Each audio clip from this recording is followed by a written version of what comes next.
I never thought my life could change in a single moment. But then it happened. A phone call in the middle of the night, a panicked voice on the other end, and just like that, everything collapsed. Only hours before I was a wife, returning to a warm and familiar home. But by the time the sun rose the next morning, I had become a widow. My husband Daniel died in a workplace accident at a construction site. He was only 43, far too young to leave this world. When the police knocked on my door at dawn, I knew something was wrong, but I still couldn't believe what they were saying. A scaffolding collapse, a minor safety oversight, and just like that, the man I loved was gone forever. My life changed overnight. I received a life insurance payout and compensation from Daniel's company, totaling around $450,000. It was a significant amount of money, but it did nothing to fill the void he left behind. My late husband's parents were too old to worry about finances. They told me, "We don't need the money, dear, keep it and live the rest of your life well." I couldn't refuse their generosity, but I also couldn't find any happiness in possessing that money. Without children, without my partner, my home suddenly felt too big and unbearably empty. Every evening after work, I would open the door to silence. I used to cook 2 meals, one for myself and one for Daniel. But now, all that remained was an empty plate at the dinner table. In the mornings, I still instinctively made 2 cups of coffee, before remembering that there was no one left to drink the second one. I buried myself in work trying to fill the loneliness, but it didn't help much. I worked in medical equipment sales, an industry filled with competition and pressure. I met clients, signed contracts, chased sales targets. Everything continued as before, yet I felt like I was living inside an empty shell.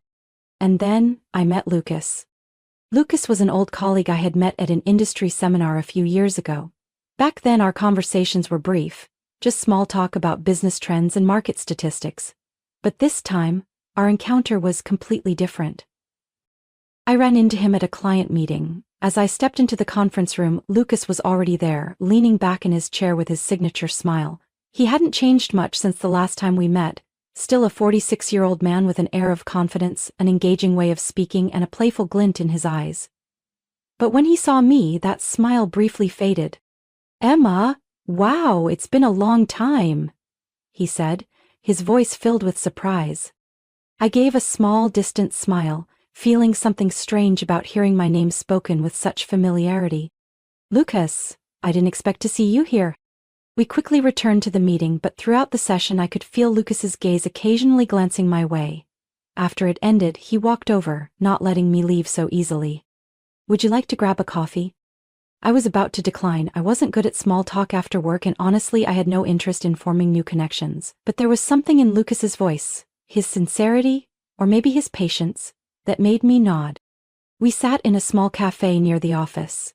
The atmosphere was quiet, the aroma of freshly roasted coffee filling the air, and between us was a silence I didn't know how to fill. But Lucas didn't seem uncomfortable. He stirred his coffee, then looked at me, waiting. "You know, don't you?" I sighed, feeling like I couldn't avoid the topic. Lucas nodded. "I heard about Daniel. I'm really sorry." I took a sip of my coffee, the bitterness spreading across my tongue. "It's been a long time. But you're still not okay." I looked up at him. Maybe he was right. I had thought I had accepted the truth, but deep down, I was still a woman wrapped in the pain of loss. Lucas didn't press further, he just sat there, silent, yet I could feel the understanding in his eyes. And maybe that was exactly what I needed, someone who didn't try to soothe my pain but simply accepted it. After that coffee, Lucas and I started seeing each other more often. At first I never thought I would open up to anyone again, but he had a way of making me feel at ease. No forced enthusiasm, no empty reassurances, just someone willing to listen. Everything unfolded naturally, to the point that when I realized I had fallen for Lucas, I couldn't pinpoint exactly when it had begun. Maybe it was on a late night when I texted him without hesitation. Maybe it was when I saw him waiting for me after a long meeting just to make sure I had someone to have dinner with. Or maybe it was when, for the first time in years, my smile no longer felt forced. Lucas was the first to bring up marriage. "Emma, I'm not getting any younger, and I know you don't want to waste time either," he said, his gaze more serious than usual. "We understand each other. I don't want to just pass through your life. I want to stay. I hesitated. A part of me was still afraid. But just like when I agreed to have coffee with him, I found myself nodding again. Partly because I believed in Lucas's sincerity, and partly because I wanted to try again. To see if happiness was still possible for me. We got married after 6 months of dating. Everything happened faster than I had expected. But I didn't feel worried. Lucas was a good husband, at least in the beginning. He was hardworking, attentive, and always knew how to make me laugh. But then, small changes started to appear. After we got married, Lucas suggested quitting his job. My dad is getting weaker, I think it's time for me to take care of him. I didn't object right away. My father-in-law Richard was in his 70s and needed assistance with daily activities.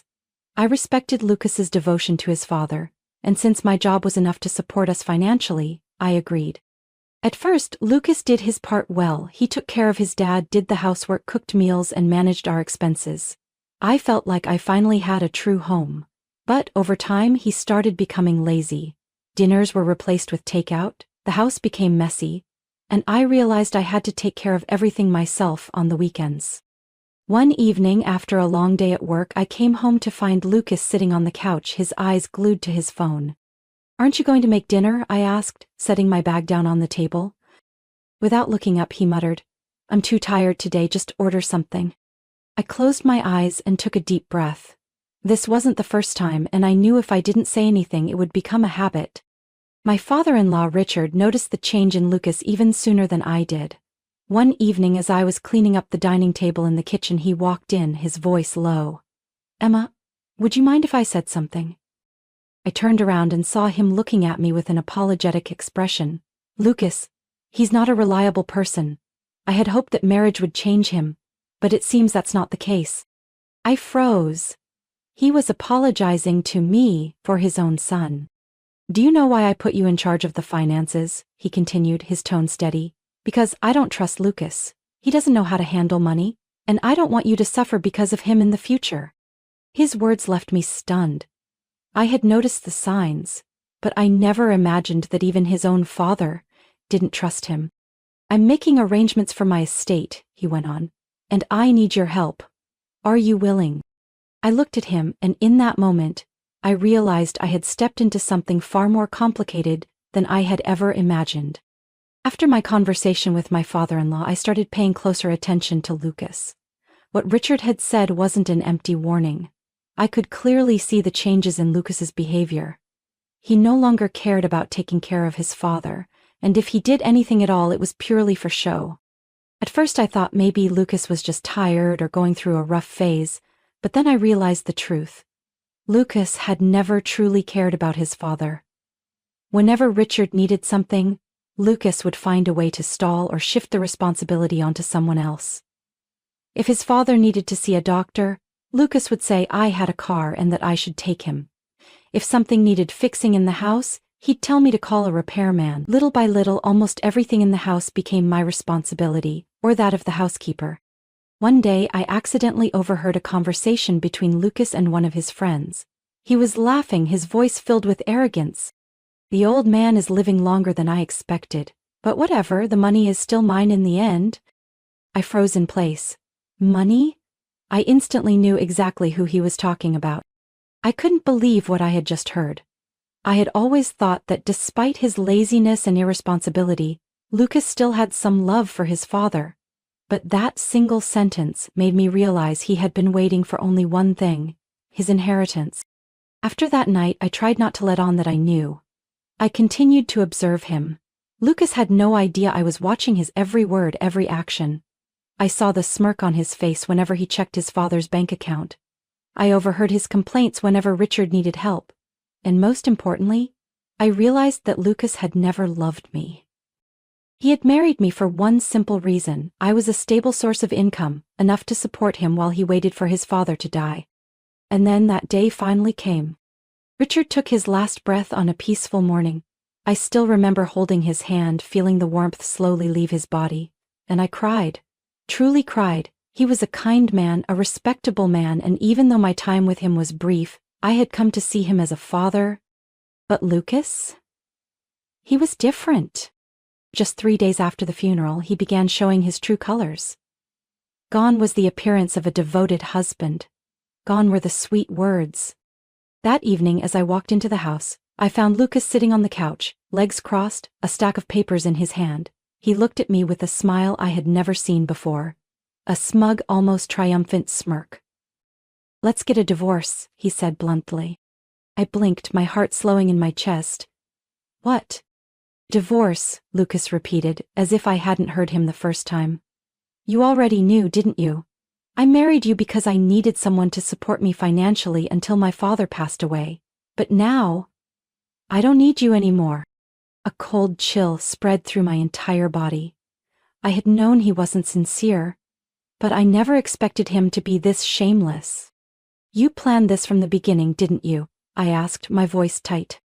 Lucas chuckled. "Of course. From the start I knew my father had a massive fortune. He worked his whole life, built his wealth, and now, all of it belongs to me." I stared at the man in front of me. This was no longer the Lucas I once loved. "You think it's going to be that simple?" I whispered. Lucas shrugged. "Obviously, I'm his only son. Who's going to stop me from inheriting his money? And you? Well, you're worthless to me now." My chest tightened, not from heartbreak, but from the rage boiling inside me. Lucas thought he had won, but he had no idea he had just made a huge mistake. I left the house I once considered my home with an unsettling sense of calm. There were no tears, no grief, just a cold, quiet clarity. I no longer had to pretend. Lucas had made it clear that I was nothing more than a placeholder for him until his inheritance came through. What he didn't know was that his dream was about to collapse.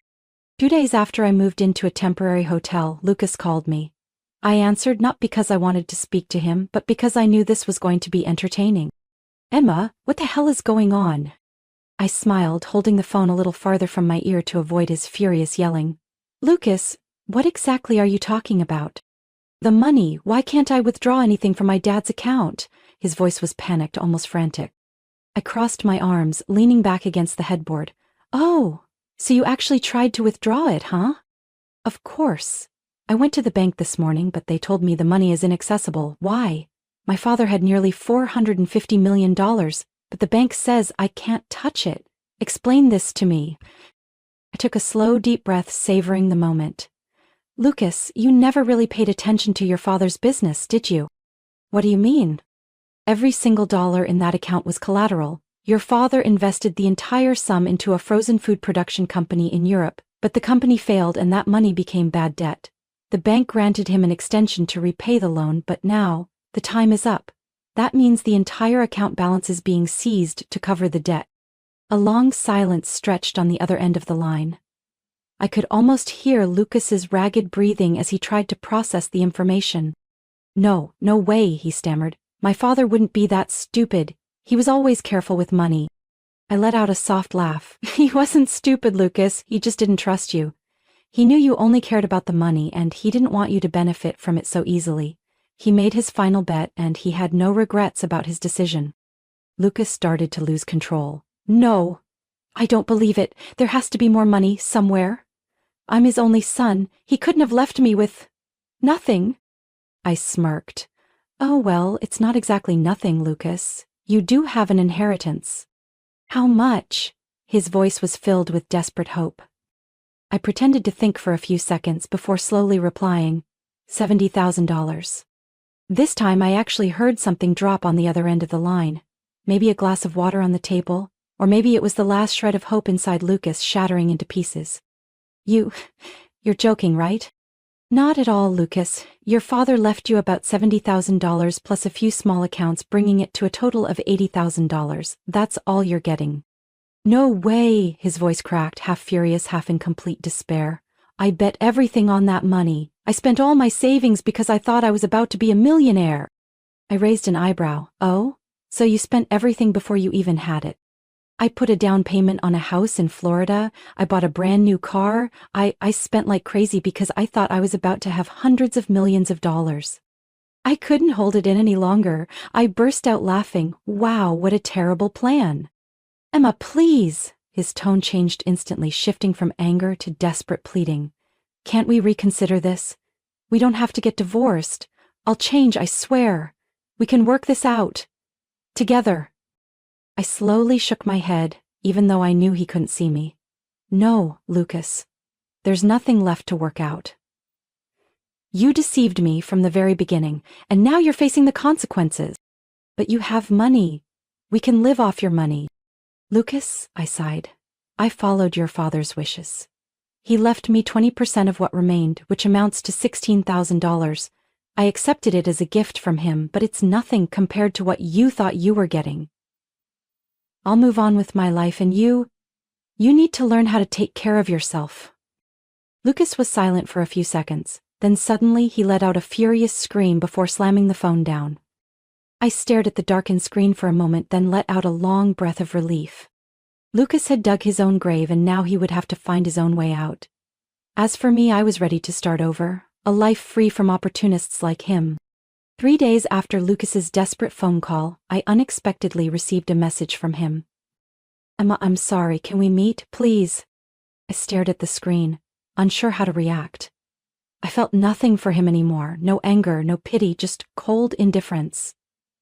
Lucas had everything in his hands, but instead of valuing it, he had thrown it all away because of his insatiable greed.